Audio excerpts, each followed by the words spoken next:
সবাইকে উত্তম জীবনসঙ্গী বা ভালো বিয়ের জন্য সূরা ফুরকানের আয়াত নম্বর 74-এর শেষ অংশ আপনাকে বেশি পড়তে হবে। রব্বানা হাব লানা মিন আজওয়াজিনা ওয়া যুররিয়াতিনা কুররাতা আয়ুন ওয়াজআলনা লিল মুত্তাকিনা ইমামা। হে আমাদের রব, আমাদের জীবন সঙ্গী এবং আমার সন্তান এমন দান করুন যা দেখলে আমাদের চোখ জুড়িয়ে যায় এবং আমরা সকলে যেন মুত্তাকিদের ইমাম হতে পারি।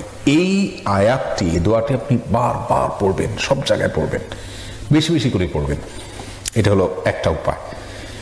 আরেকটা উপায় হলো আল্লাহ সুবহানাহু ওয়া তাআলার কাছে সাধারণভাবে দোয়া করতে থাকবেন। আর তৃতীয় উপায় হলো নিজে ভালো নেককার মুত্তাকি পরহেজগার থাকার চেষ্টা করবেন খুব বেশি। কারণ আল্লাহ তাআলা বলেছেন আত-তাইয়্যিবাতু লিত-তাইয়্যিবিনা ওয়াত-তাইয়্যিবুনা লিত-তাইয়্যিবাত। নেককার যারা আছেন ভালো, তারা ভালোদের সঙ্গে আল্লাহ সুবহানাহু ওয়া তাআলা তাদেরকে বিয়ে করান। এটা কিন্তু সবসময় বাধ্যতামূলক, মানে ব্যতিক্রম হয়। ঈসা আলাইহিস সালাম, আপনার আসিয়া আলাইহিস সালাম এর ঘরে